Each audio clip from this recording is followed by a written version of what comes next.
Greetings. I'm Dr. Robert Duncan. I'm supposed to sort of introduce this topic to non-technical people, non-scientific people in about 10 minutes, and that's, it's a little difficult. I love great challenges. My education is multiple degrees from Harvard and Dartmouth, Ivy League schools, classes at Stanford, MIT, but my real education was in the CIA, the DARPA, and the Army, Navy, and some other institutions like the Department of Justice and the IRS. Just being shuffled around as a scientist, I got to see quite a bit of things, and I thought I was doing good for the world. I really did, and for my country, I was very patriotic. But we are here to discuss something that has been developed far long ago. I was only one of the many scientists in the area of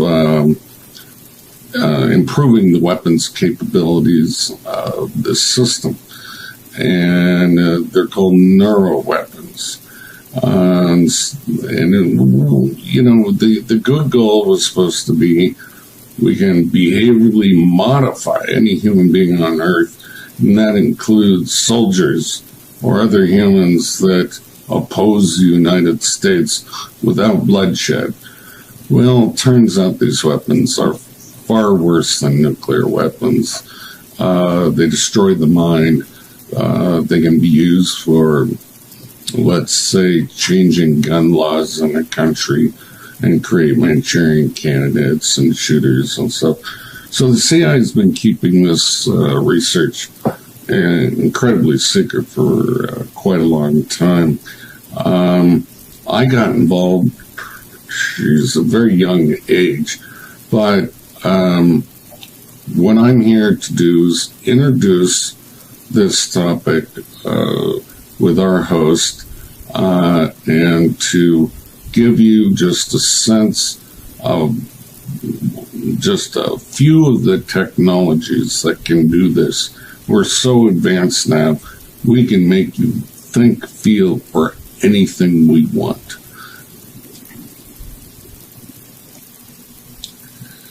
So, I've worked on projects such as written the artificial intelligence code, tracked the Soviet nuclear submarine fleet, voice morphing to trick enemy commanders and signal intelligence intercept, helped the federal, local, state databases for the Justice Department to be integrated. Worked on robotic surgery and medicine, a whole list of really neat and cool technologies, which also includes reading the brain signals and controlling robots. And so that really got me into the research in the last few decades of brain to computer to AI to brain networks. So it's not just brain to computer interfacing that we're studying anymore. It's how do you pipe signals in a feedback system to other brains, other AI systems. We call them hive minds or brain networks. And these have some really fascinating implications for the future of mankind. The 21st century will be known as the age of spiritual machines and soulless men.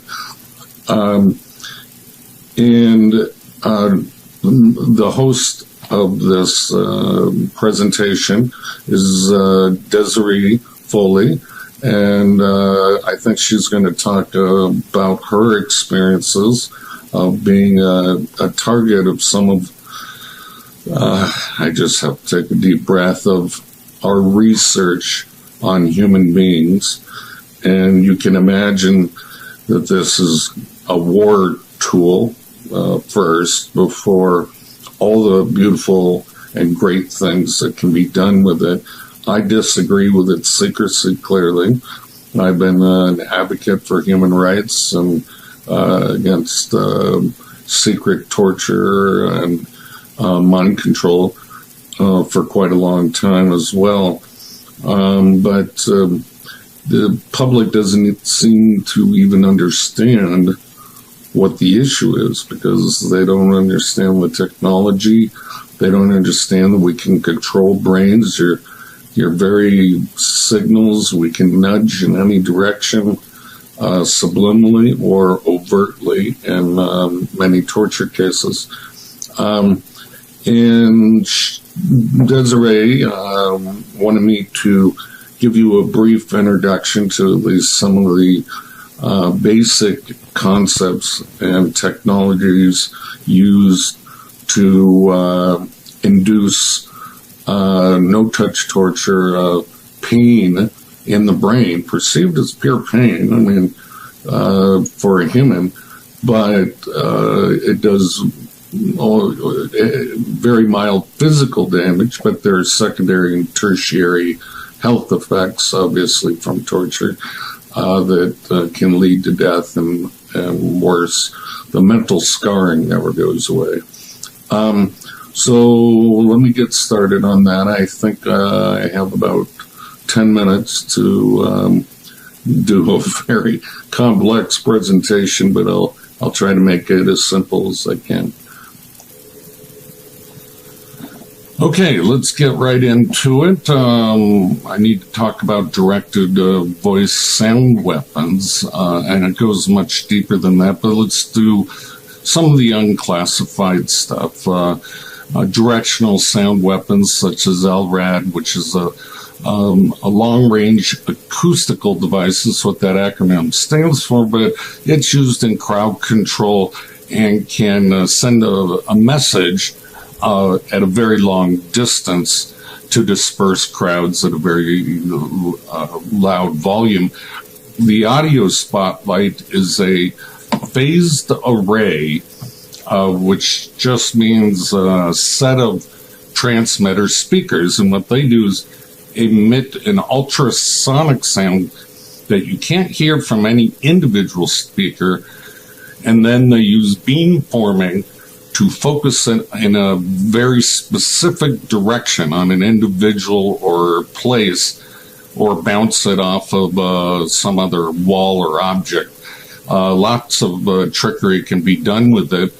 And it's quite clever, the inventor who created it.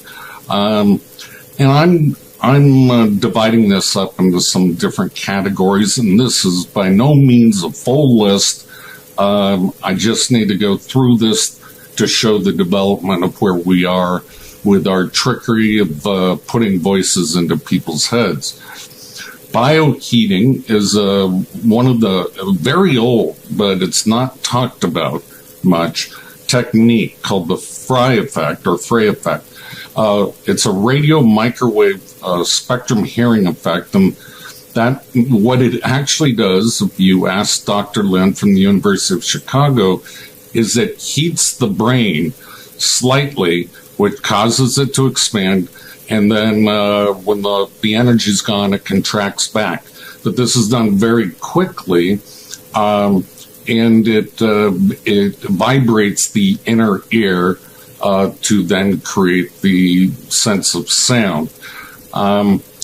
There have been no studies on how good that is for the brain. I assume it's a series of small concussions, but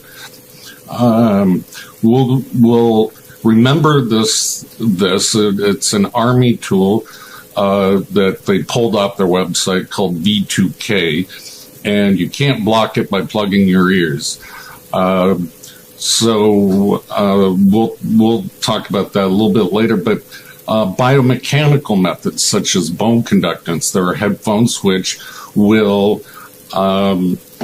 transmit sound through your bones. You know, as a child, you probably put a spoon or fork in your mouth and then flicked it, and it sounds very loud, like it's coming right out of your ears. We can do this for with skin tissue that's close to the bone. All the bones are connected. There are ways to even heat the bone to make them vibrate, which then goes in the ear. And that's a biomechanical process for creating the perception of sound in your head. There's the electromagnetic biomechanical, and this was recently introduced by MIT, but it's been known far before that in other laboratories. And it's a laser light modulation with the atmospheric water vapor. So they modulate the laser to heat the water vapors at that specific point, which comes across as sound vibrations to the human. Now we're going to get into some more things that involve ethics, gene manipulation and insertion. And so in the public sector, we talk about blue light mice, where they've inserted a gene into the development of mice that is responsive to stimulation of the ionic channels of the neurons, and hence pulsing blue light, and that's the frequency that it's responsive to, alters the patterns of the mice brains. And, you know, we can do this in other ways. We've studied this for at least 60 years. These ionic gradient protein genes, we can do in other frequencies, or we can add magnetosensitizers. I don't know, let's use some examples, spliced into airborne viruses or vaccines. And, you know, I know there'll be a lot of conspiracy about that, but this is the way we think in the secret government. Next slide. Now, I have to cover something called hypnosis, because it's very related into how we do some more sophisticated methods of encrypted neural speech. And so the CIA had an old tool called REHIC, and it stood for radio frequency hypnotic intercerebral control. And really, let's bring it down to what maybe the audience has experienced. If you've ever been to a nightclub or seen a strobe light or heard what's called binaural beatings, if you look at your electroencephalograph over time, depending on the human, you will see the brain frequency match those stimuli. And I call it the firefly effect, and that's how we manipulate cultures. Everyone wants to belong, what is cool, fashionable, etc., accepted by society. It's a firefly effect, but we do it directly through neural entrainments to make people conform.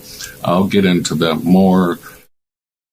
Another effect you could experiment with, you close your eyes, you're in the dark, strong magnetic pulses stimulate a retinal response called the magnetic phosphenes effect, and you can see the flashing, you perceive it as a flashing light, even though there is no light. And that's just stimulating the retinal cells to emit a nerve response. The overall technique is often called frequency follows response, FFR, and it's important for a lot of, for example, in the U.S. Air Force in the 1970s and the Navy, they used it to align brain pathways for auto association of macro and micro circuits, but they were doing brain to brain and then trying some brain to computer interfacing to control machines, to read each other's minds. It was very basic research at that time. But alignment of the pathways of the major circuitry is important. And there are many more sophisticated techniques we use today. Now, we're past the boring stuff. We get into the really interesting research that we're doing. And there is no way to separate this next method from and a gray area of secrecy. I don't know who's allowed to know about this. From cognitive modeling, the whole model of the mind. Yes, all the senses can be bypassed from the peripheral nerves. So let me go to the next slide. So in order to hack the mind or enslave it, the hack needs a known stimulus like echelon, and you'll have to look that up if you don't know.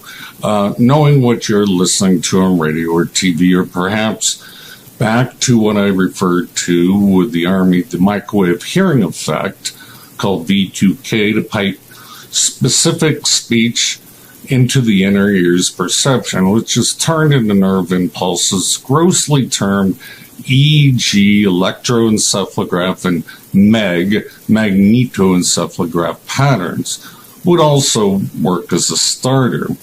There are numerous ways this can be done. These are just a couple examples. Those impulses or neural responses are autocorrelated into a cognitive probability model specific to that person and influence pathways. The same effect can be achieved with direct human-to-human brain plasticity, but the technology is far beyond that now. Eventually, meanings of words are captured and so on until a nearly entire cognitive model is produced to some fidelity. These mind slaves are utilized for many intel operations unbeknownst to them. Such uses can include mass shooters who heard voices with the greater agenda unbeknownst to them to take away guns and gun rights. The entire process takes from months to years, and not just all projects are successful, depending on the complexity of their minds and external stimulus and influences. A similar technique is used in hacking, copying artificial intelligence systems, except the stimulus inputs are different and output responses, obviously. This process of discovery of biological mind requires a bidirectional stimulus recorded response for analysis, if not done directly to another human. Every small circuit correlated to the target's biospectrum is amplified by the energy of the synaptic neural mapped out pathways for the desired effect. So not much energy is required to amplify the biosignal, as it uses the body's own natural ion regenerative mechanisms to recharge them. At this point, it is basically synthetic telepathy and what the military calls low probability detection. Just verbal commands can be issued or the inner voice of the target deciphered while they read type their passwords or talk to other people. These methods are often redacted to Congress and the public for intel gathering.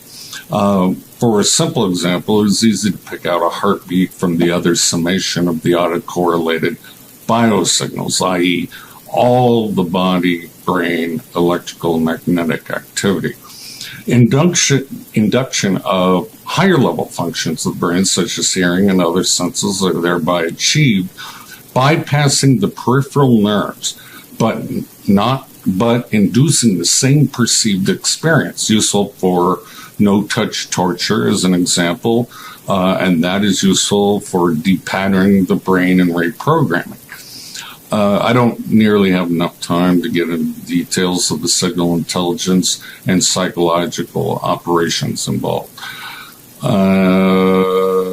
But I assure you that it is an incredibly brilliant. The most likely source of the VLF signals from ionospheric heaters, which cause extremely low frequency waves in the magnetosphere and are useful as part of the full spectrum electronic fence around the Earth, I can't talk about. It is unfortunate in order to scale this worldwide weapons system, artificial intelligent personality chatterbots, scripts, are used with a twist of emotional neural pattern overlays to make them more engaging and realistic as a spiritual guide or a god, a devil, demon, alien presence, or blame other countries. But that's the psychological warfare operations divisions. Those identities are just false flag techniques, which again I don't have time to get into.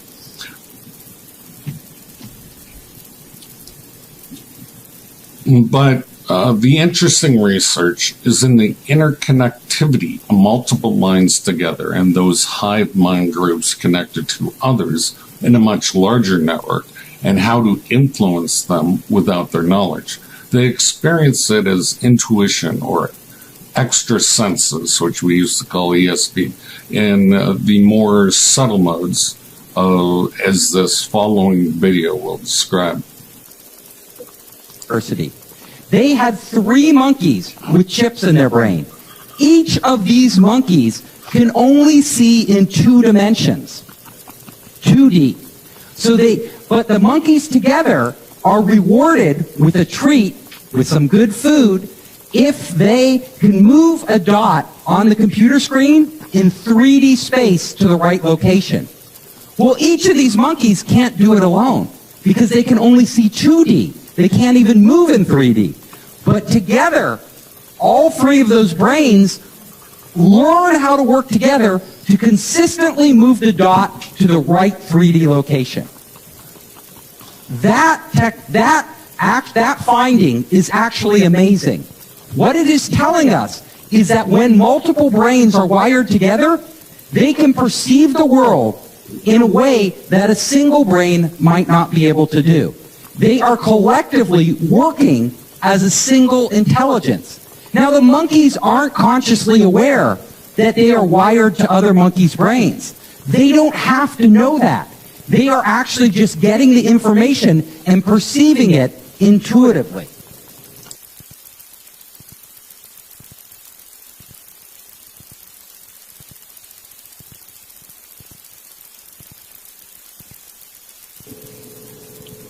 So this is what they'll allow you to know in the civilian sector, and Duke University does a lot of these experiments on our nearest cousins.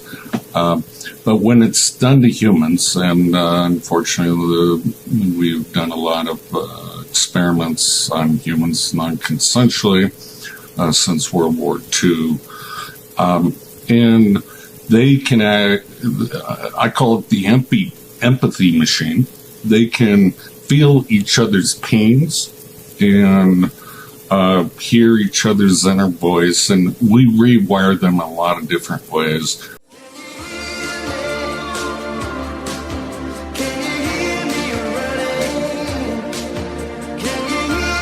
We are coming to you live from the Republic Broadcasting Network, where you can handle the truth.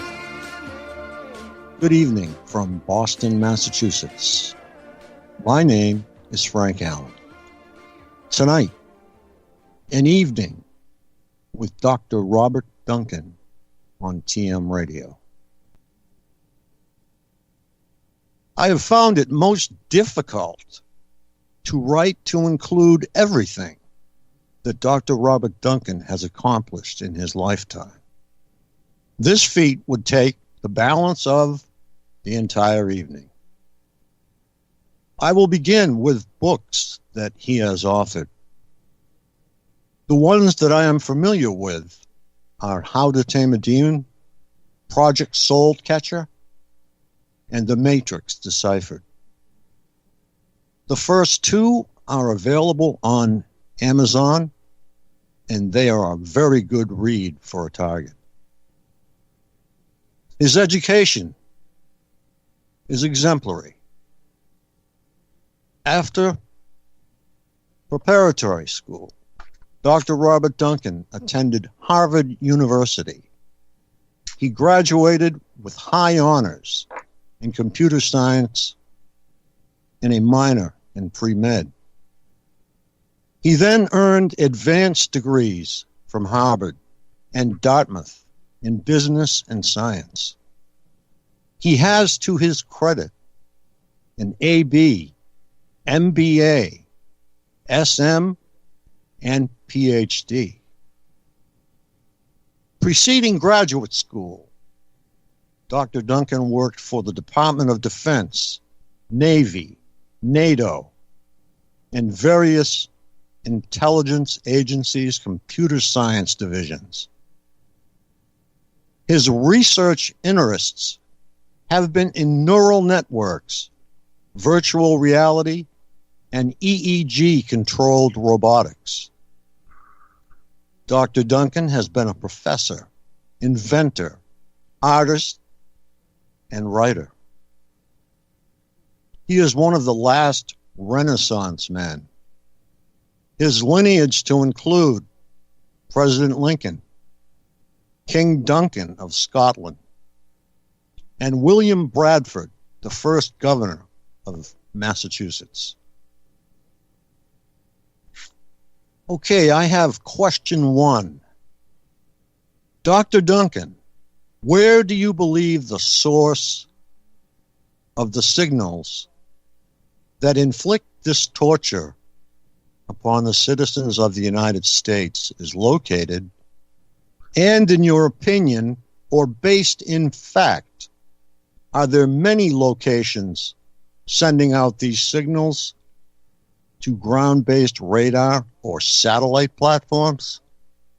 Yeah, you you went right for the kill. Remember, I worked for DARPA on advanced sensors and systems. Wrote the artificial intelligence code, tracked all the submarines and ships on Earth, integrated them with the airspace defense systems as well. So I can't tell you specific locations, obviously, but what I can tell you is just using logic, we can track back mind control of citizens to the early 60s, and there were no satellites at the time. So that means this trick can be done without satellites. So obviously, we've integrated all the systems now, and I've identified 26 ways of which to manipulate the human nervous system and the brain. But I do agree with Dr. Nick Baggage that ionospheric heaters are an over-the-horizon radar or are good sources to look for that kind of thing. Most people believe it's localized. It's their neighbor doing it through the wall to them. And perhaps in the beginning, maybe that's true, and I'm sure you'll ask me questions about stalking, but this is global. This is a global phenomenon, and unfortunately, there's nowhere on Earth you can escape, which means that it's using the full spectrum of electromagnetic energy and some very interesting physics that I can't quite get into, but When I die, I'm releasing some information. Um, so I think you nailed a few. From the ground, uh, wavelengths can travel both through the ionosphere, bounce off of them, and the Earth ground. So that's one part of it. And then we are bathed in a natural magnetic field of Earth. And with those two things, you have a nuclear magnetic resonance machine for the entire Earth, as well as some other high energy physics surveillance techniques like electron spin resonance and other things. So, did they integrate it with satellites? Well, of course we did. I mean, and did we integrate it with cell phone tracking and everything else? Yes, we did. So the system of surveillance just gets better and better. But it was not necessary at the very beginning to do neurological linking. And the way they did it is super creepy. But maybe I'll hold off on that and let you ask your next question. Okay, you stepped on one of my next questions, but actually it's farther down. Dr. Duncan, do you believe that there is any kind of trickle-down theory of this technology leaking in effect from the government to the private sector and finally to the private citizen? Oh, absolutely. Excellent question.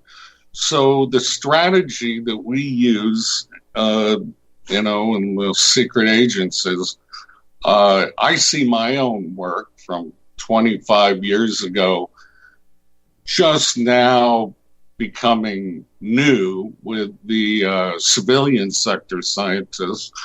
And so what we do is we test it, we see all the warfare capabilities, we use it in secret, so it's confusing to whatever people we're using it on. And the strategy is to suddenly show, wow, we can communicate with brains and we can cure all this mental illness, while in fact it was a weapon to create every type of mental illness, to discredit future politicians or to eliminate whatever dissenters we wanted to. So yes, that's exactly what's going on, is it's being leaked to the public sector. So it's a parallel reconstruction of what we already did, and then they can pass laws and regulations. But they don't want the public to know all the atrocities of menocide and genocide we've used these types of weapons for. Okay, Dr. Duncan, do you have any information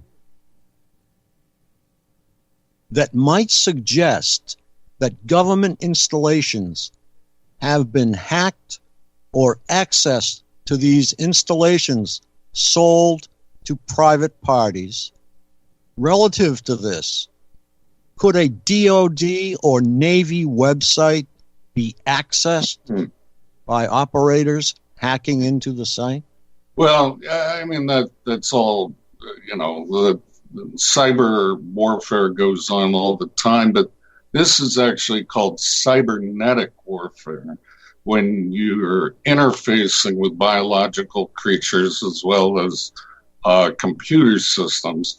And my answer is an absolute no.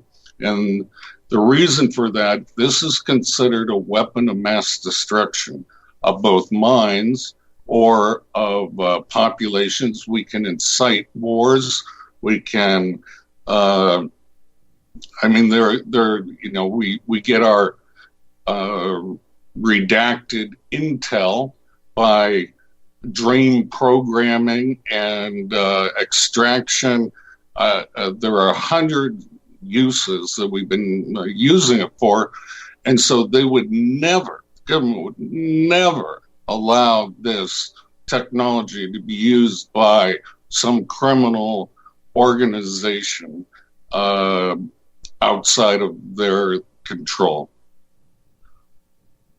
It's like giving people nuclear weapons. You wouldn't allow it. Okay. Dr. Duncan, what do you feel that ultimately the reason is for this torture of our own people? I would like to think that it is China or Russia, but all evidence seems to point directly to the United States.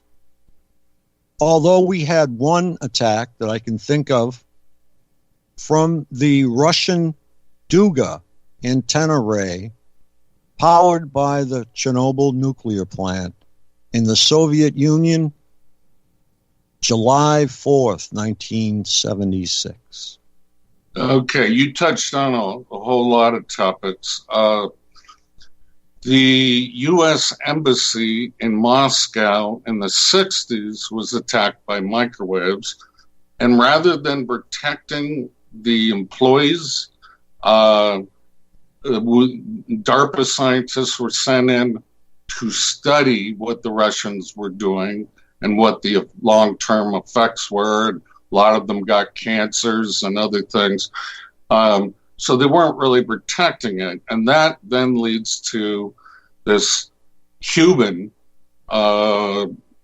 embassy attack, which is, again, neurological weapons, but improved and can cause heating of organs such as the brain and cause traumatic brain injury, which is, again, we get into detail more important in rewiring the brain and making them into robotic slaves, if you will. And then you touched on that the Russians were doing it over us. Yeah, absolute true. That's in a DIA report, Defense Intelligence Agency report. They were sending microwaves of the U.S., so we did it to them. But we even got our own Navy doing it, to towns in Oregon and Nevada and some other places. Now, you got to remember, human experimentation on our own population has a very, very long list. And we don't, as American citizens, we have pride in our country. We don't want to believe that we would be betrayed in such a way. And so they give us options. It's aliens doing it. It's demons. It's the Chinese. It's the Russians. But unfortunately, the Department of Defense, our Department of Defense, has almost $1 trillion in black budget and warfare equipment every year. And they have never warned the U.S. citizens about these weapons. Why do you think that is?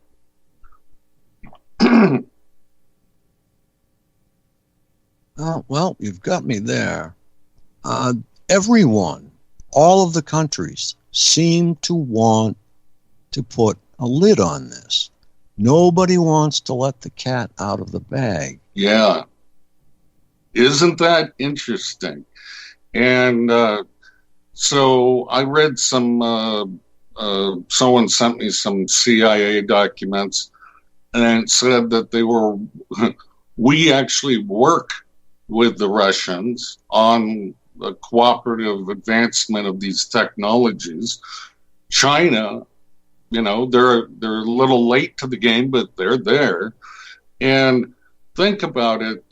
So if you have a nuclear weapon, well, you want to show that off. So people, other countries' tax bases are scared.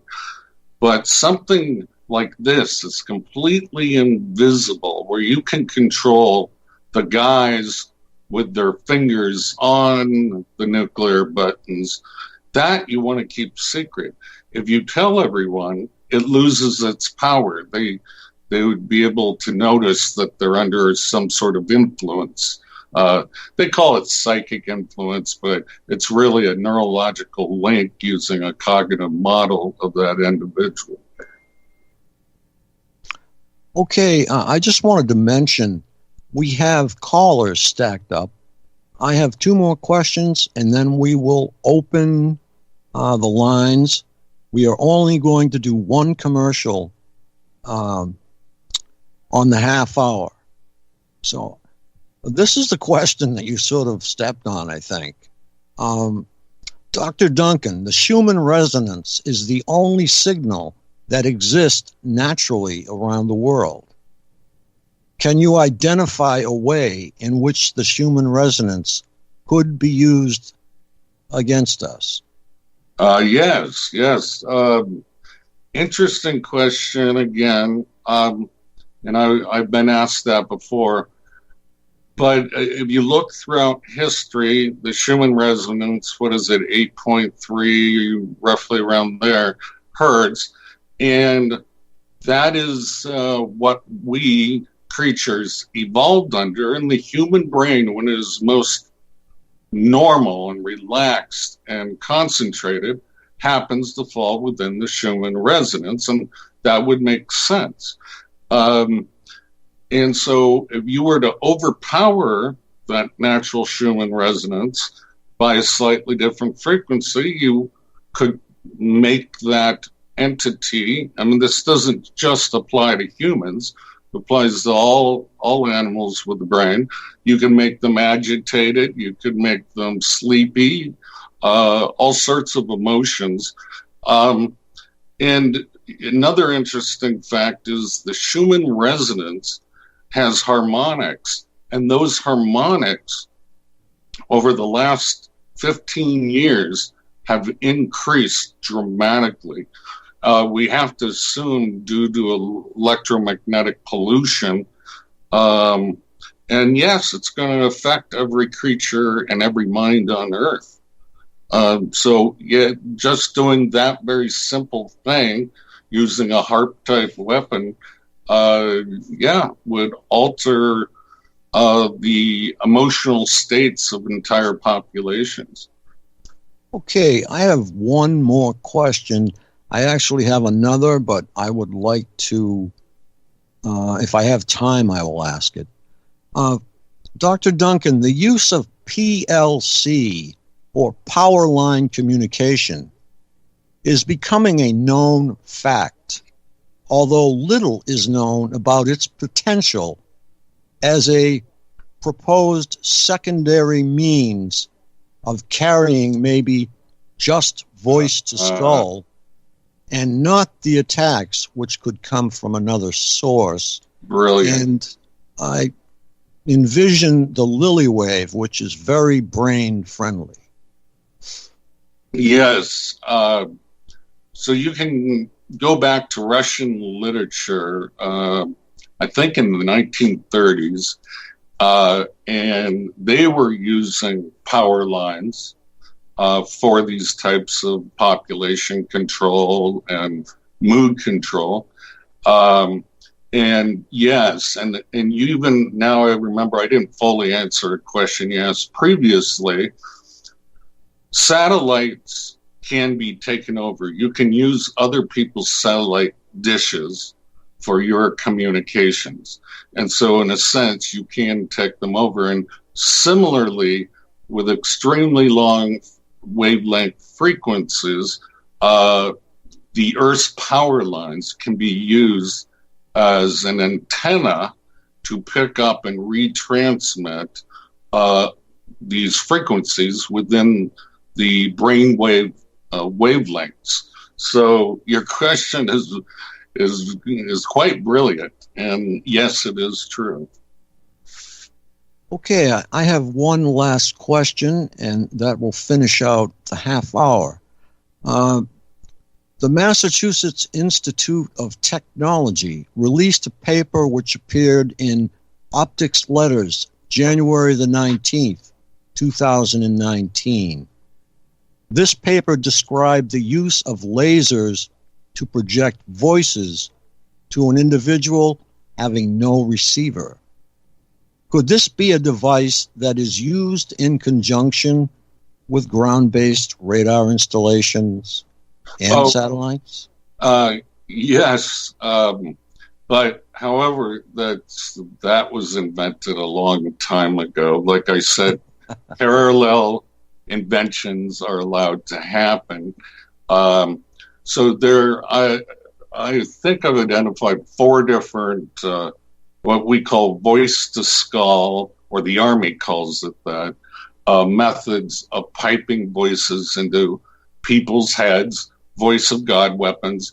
This is all lay down your arms, and they can't plug their ears even, and the auditory cortex is stimulated, or the vibration of the brain itself causes the inner ear to vibrate and create sound and voices. There are several techniques, but that laser one was cool. But it's we have ultrasonics, we have LIDAR, or LRAD. We have a lot of ways we can do this, but you said in conjunction. In fact, it is necessary for the work that I do, which is called neural encrypted communications between brains. Initially, while the brains are learning each other's language, they need something like that to stimulate the voice, the sounds, the understanding, while we map out their neural structures and their cognitive models. So it could be as simple as everyone's watching the same TV show. Well, we can use that. But this would be definitely another way to do it, isolate the victim. And then once the neural encrypted link is learned, you don't need to use that anymore. And so then it's low probability of detection, we call it. Okay, Dr. Duncan, is it possible in the very beginning to pre-train the brain that they use parallels, like your information, on disk, and parallel questions and answers back and forth to see if they actually hit on one? Okay, now you're talking about interrogation tactics.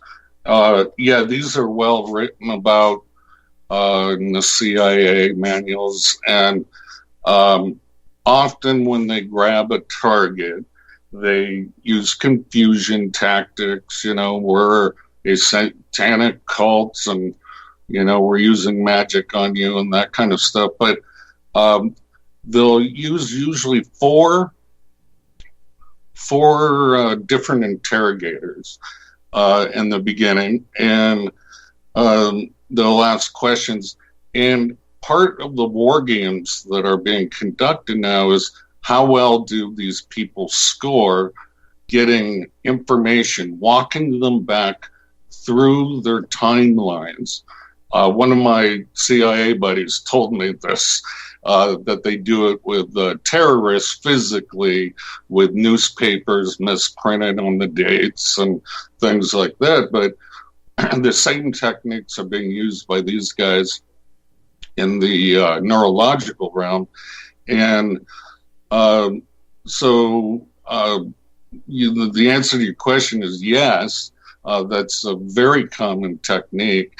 And then they'll try to use maybe sleep deprivation, so you don't remember that you gave up information, and then they pretend they have more information about you than, through some other source, which, it is the government, so they have many sources, such as internet and, all your records. But, and by doing it that way, they get to see their skills of how they can go all the way back to your childhood, get everything that could be used as blackmail against you and your friends, and etc.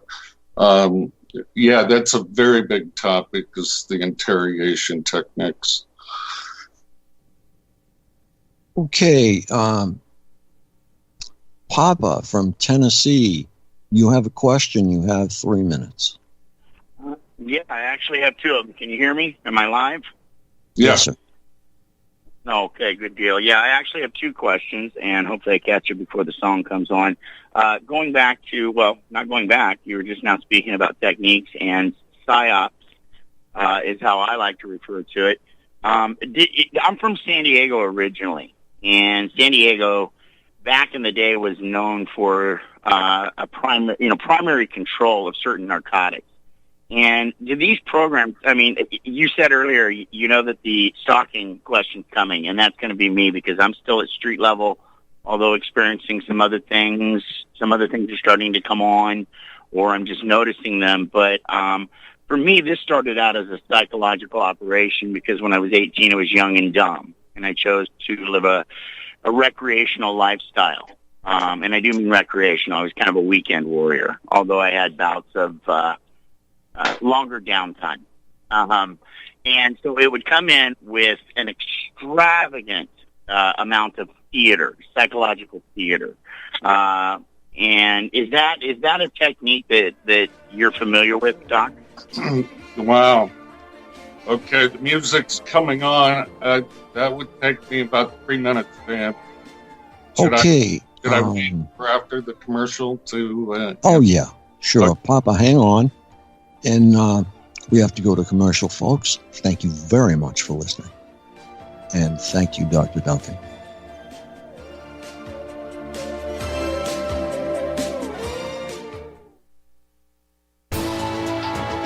You are tuned in to the Republic Broadcasting Network. Visit our website by going to republicbroadcasting.org.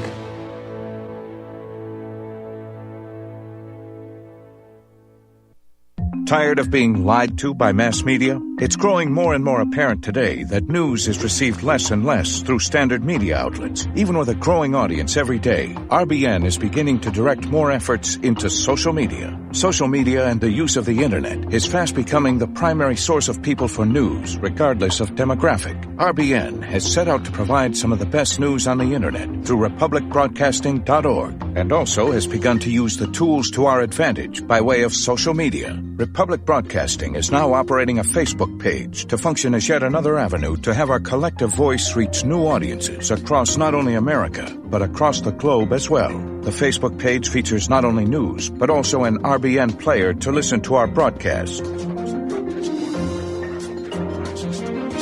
Get involved by visiting facebook.com/Republic Broadcasting and liking our page and share it with your friends and family, because you can handle the truth. Many people tell us about their experience with Extendivite. Just listen to what Glenn has to say. Prior to taking it, I had diabetic neuropathy. The Extendivite reduced that significantly. Acid reflux was reduced. I had athlete's foot, very severe. Trimmed that down to about 75%. Dandruff, almost completely gone. I had occipital neuralgia at the base of my skull. I was having migraines, reduced by about 90%. Heart palpitations, my heart would kind of stall out. I would skip a beat. Very uncomfortable. And when walking from downstairs going to sleep, by the time I got to the bedroom, which is just one flight of stairs, my heart was pounding, coming out of my chest. My vision was blurry. This completely solved that problem. Great product. Thanks. Tell us your story. Get Extendivite today. Call 1-877-928-8822 or visit heartdrop.com. Extend your life with Extendivite. So, you love talk radio? Then you'll love TalkStreamLive.com. TalkStream Live is always on, 24/7, with the best streaming talk shows. Find your favorite talkers and discover some new ones. It's free, readily available online or on mobile with any smartphone or tablet. Finding your favorite talk shows all in one place has gotten a whole lot easier. Just go to TalkStreamLive.com. Be sure to download the free apps from Google Play or the iTunes App Store. Talk Right, the conservative app offered by TalkStream Live that caters exclusively to the conservative talk radio community. Here you'll see only talk shows and podcasts from the conservative right. All the big broadcast names and online digital shows in one place. Talk Right makes it easy to find all your favorite conservative talkers with all the upscale features you come to expect from TalkStream Live. Keep up with the fast-paced political world. Download Talk Right today from Google Play or the App Store.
Okay, folks, somehow I got muted. Good evening from Boston, Massachusetts. In case you've just tuned in, my name is Frank Allen. Tonight, we have an evening with Dr. Robert Duncan on TM Radio. I have finished my series of questions, and we are now opened up to the listeners. And call 800-313-9443 to get into the queue. Okay, Papa, go ahead. Okay, so the last question was about what TI's experience as street theater, sensitization of specific actions. And I'll give you examples of one woman, Cheryl Welsh. People cough and blow smoke at her, and she was hypersensitized to that. Or it could be a color of a car. There's a guy in a psych ward right now, Todd Giffen, who was sensitized to whistling. And so this street theater, I don't fully know what's going on. The Stotzies used it for intimidation practices. There was a book, I think it was called The Confessions of an NSA Economic Hitman, and he talked about how he had to stalk people and let them know the U.S. government was watching them. And the Russians obviously did that too. You know, I mean, every country does it. And so what is the stalking for? It has a few purposes. It heightens paranoia. And so if you tell your friends, some big organization stalking me, well, then they write you off and your testimony is now discredited. That's one aspect. The other is it actually, paranoia and stress alters the biochemistry of the brain in a way that makes it the neural linkage converge more quickly. But here's what I'm doing to put people's fears to rest is I've been working on a program for 9 months now, and it will allow, it's free, and it will allow all TIs to take pictures of those they believe are stalking them. Now, if it really is U.S. agents doing it, or a crisscross, let's say, between one of our Five Eyes intelligence agencies, because the CIA is not supposed to do that, we will have their picture, and it goes through facial recognition. And, well, they're out of work or might be killed in any other country they work in. So it may put an end to it if that's the true case. Otherwise, let's say it just ends up being random people. Well, then the next hypothesis is perhaps everyone is mind controlled or can be around that person. And then the third hypothesis is it's the paranoia being induced into the target, which recognizes these events as important. And so with my program, I hope to sort all that out. Okay. Yeah, you kind of hit on a lot of things there. Yeah, facial recognition. I'm running LPR, license plate reader software. Yeah, I'm doing license plate reader software as well. Yeah.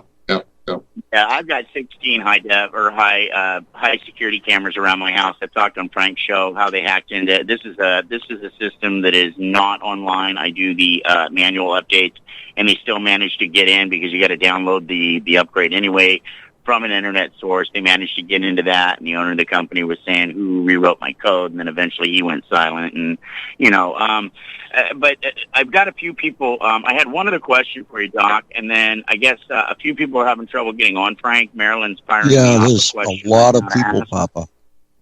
Yeah, so real quick, Doc, I barely knew about you until about 2 weeks ago when Frank gave me a heads up that this night was coming. And so I did what little research I could because I've got about a billion other things I'm dealing with in life. This isn't the only thing. This isn't the only kettle in the fire. But yeah. I take it that you're a whistleblower, and I'm going to throw the question out rather hard. And, unlike Bob Lazar that came out and said, here's element 115 and here's the ship. And until they created that in a particle accelerator, and even today people have trouble believing him, although it's more credible now. But why did you not come forward with or come out with any kind of tangible evidence like, say, Edward Snowden did? He not only said, look, here's an alien spaceship, here's the proof. You answered your own question. This is my country, and I'm not leaving it till it's fixed. And so you got to play the game just right and walk the line. If I had top secret documents, they would have already arrested me, broken in, destroyed my life. So I can tell people what the truth is. I can show them where to look and what Freedom of Information Act documents they need, but I'm not going to solitary confinement in some Leavenworth prison. Does that answer your question? That's a good, honest answer, Doc, and that's a question that actually a few people had, so I just kind of threw it. They were like, who's going to ask it? I'm like, I'll ask it. I'm not afraid to ask an honest man an honest question. Last question, which is not from me, it's from Maryland. Maryland, who is a very a huge regular on this show, and usually is up here. She's having trouble getting on. Her question is to you, Doc. Why is it that 75%, rough estimate, of targeted individuals are women? Yes, I get asked that a lot. And I have a couple hypotheses. One, I know a lot of men TIs, and they are too embarrassed to talk about it, or they suck it up, or whatever it is. And so it may actually be equal proportions, but you just don't get to hear from the men as much. The other hypothesis is women are more easily controlled by their emotions, which is important in these experiments because they have more neural emotional wiring in general, speaking. And I even know some real life CIA honeypots, for example.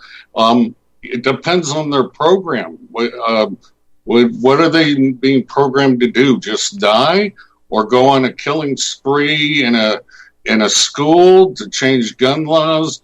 What is their purpose ultimately? And I wouldn't know that without interviewing them and if they had voice to skull. Okay, Papa, we'd like to move on to Melissa Ryan from Oklahoma. Hi, Dr. Duncan. Hi, Frank. Hi. Hi. So, Dr. Duncan, I have a question for you. First of all, why is it some people get V2K and some people don't? Yeah, that's a difficult question for me, because those who I've studied, I've interviewed over 2,000 people over the last 20 years. And the only ones I can be sure are government projects, part of their secret army of mind control people, if you will, is the ones that get voice to skull, because the CIA uses just the, 2 handfuls of scripts on them. And so even though it causes a lot of misperceptions and everything, I can read through all that, but I see how they introduce themselves and what they're trying to do. And so those are the only ones I can include in my study group. Those who just feel random pains and then think they're TIs, that's not enough evidence for me. So I can't include them in my study. So my question, okay, perhaps I didn't phrase it correctly. So in my case, I don't know if you've seen the picture, they left a giant microwave burn on my back. Okay, but that was in the midst of some very serious harassment. I mean, they pulled out all the stops on me.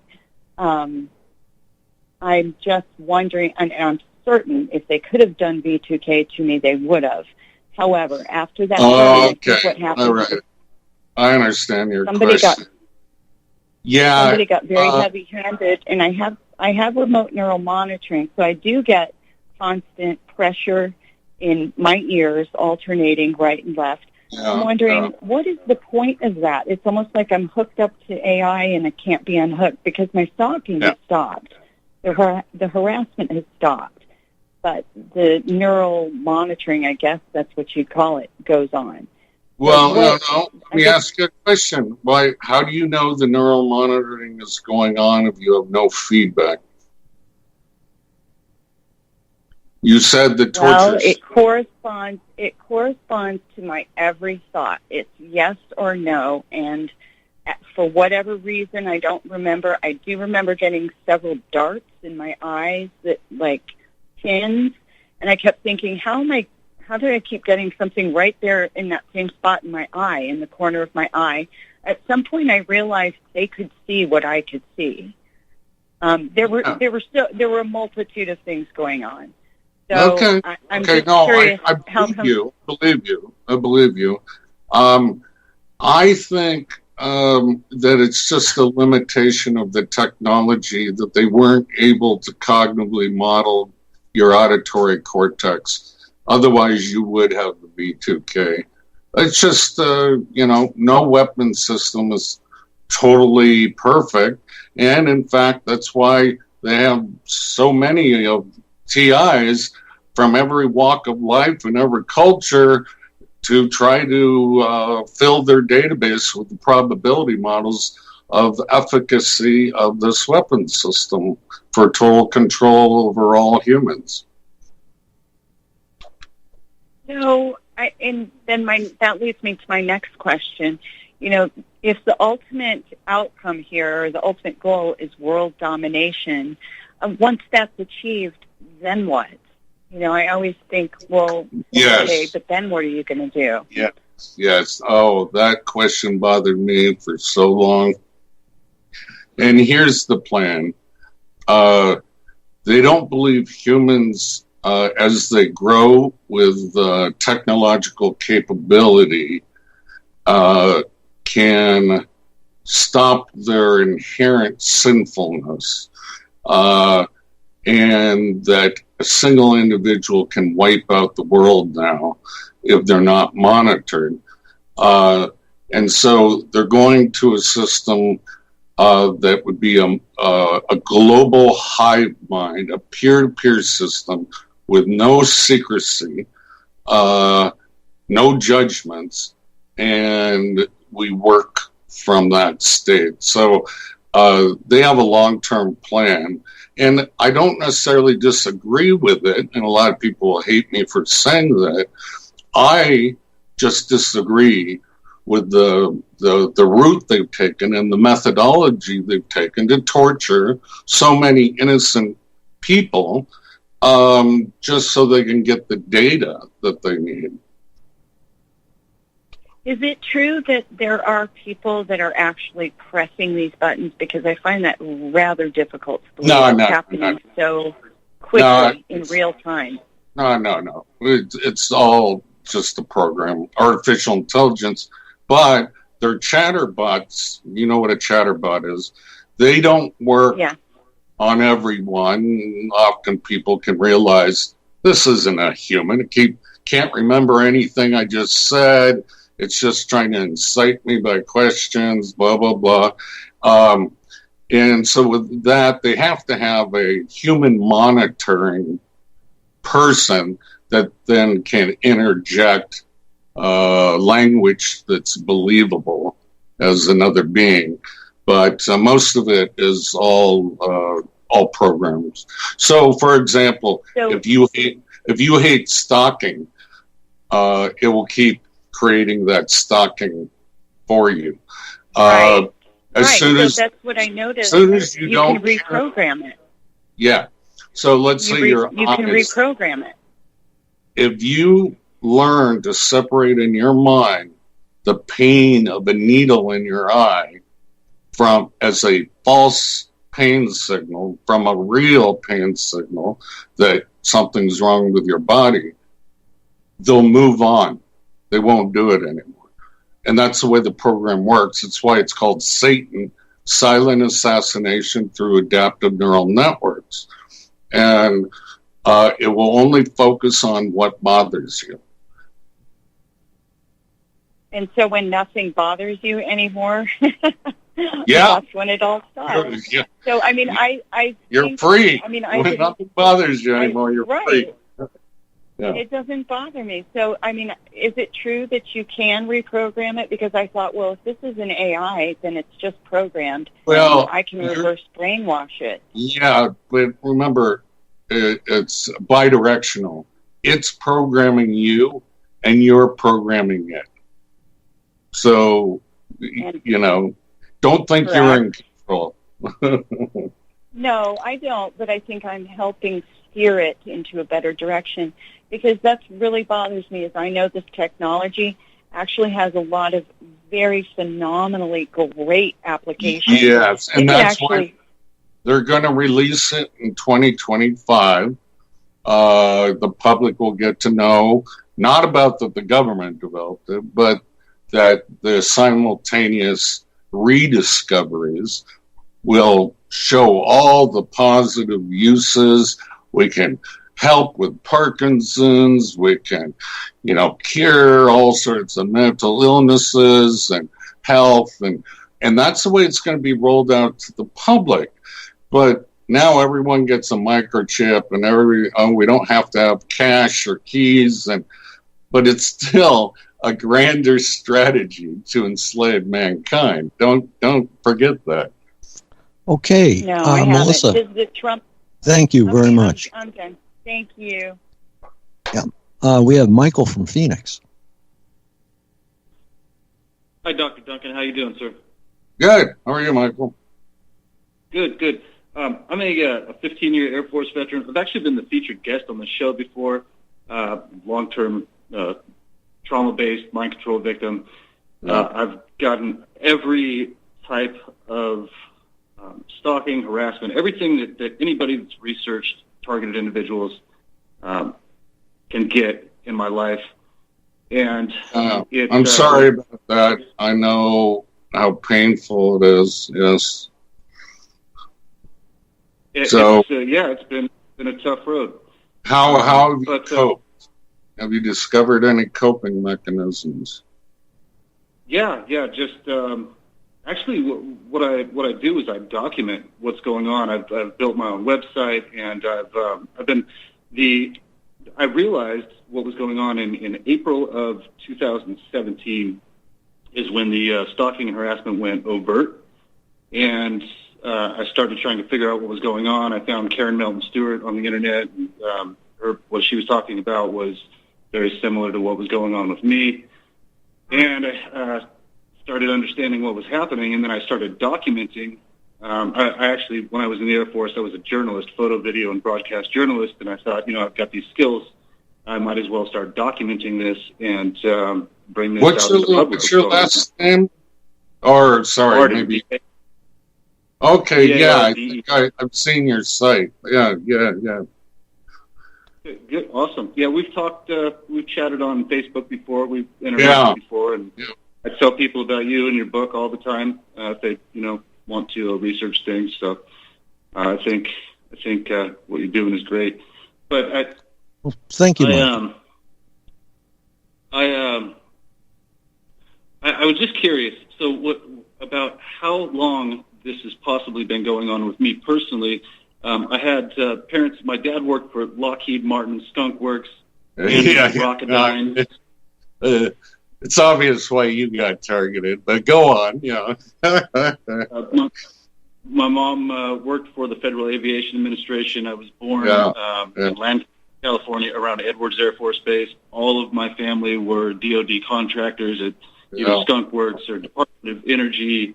And, when I realized what was going on and how this program works, I started going back in my timeline through life, and I could not find a specific time when this started. And I've heard a lot of people talk about that they were possibly sold into this program, or they were identified very young and put into this program at a young age. What's the possibility that this started from the time that I was born? Yes, okay. I understand your question. My question is, do you have V2K? I have synthetic telepathy. I don't hear an audible voice. When did they introduce themselves? In as far as the synthetic telepathy, or as far as when they went over? The synthetic telepathy a couple years ago. Okay. But here, about 2 years. Unfortunately, this started as far back as 1960s. It was brought over, by the German scientists and stuff, but it really didn't go online in the 1960s. And then 1976, there was a huge bump. And then after 9/11, another huge bump of TIs. So is it possible the entire world is under this kind of mind control? Yes, it's possible. Okay, guys, we have 2 minutes left. Can we get Duncan from India on? Hello. Hello. Hello, sir. Dr. Robert Duncan, how are you? Good. How are you? I'm just okay. I'm fighting back. All right. That's all you can do. Yeah. I have 3 questions for you, sir. Make it one, Duncan. Okay, Yeah, we're trying to get some other people on. Yeah. Okay, at least 2 questions then. Yeah. So I have seen that most of the TIs live a single and jobless life. So is there hope, and is there some tactics that TIs can apply to do away with single, loveless, and jobless life? Okay. That's actually a good question. Depends on your country, obviously. And in my book, How to Tame a Demon, if your attacks are that bad that they leave you disabled, I say get the disabled income from your country, and then try to form a unique business on your own. But no, that's a tough one because they want to make sure you're discredited. Sorry. Yeah, and discredited, and the symptoms that the doctor will give is paranoid schizophrenia, and it doesn't. Yeah, doctors. If you don't have a 40% disability in India, you won't get anything from the government. No, I know. And there have been so many people who have been fooled, from cops to shrinks. Okay, guys, time is up. I'd like to thank Dr. Duncan and all of the guests who have called in. And I would like to say good night from Boston, Massachusetts. My name is Frank Allen. Thank you all.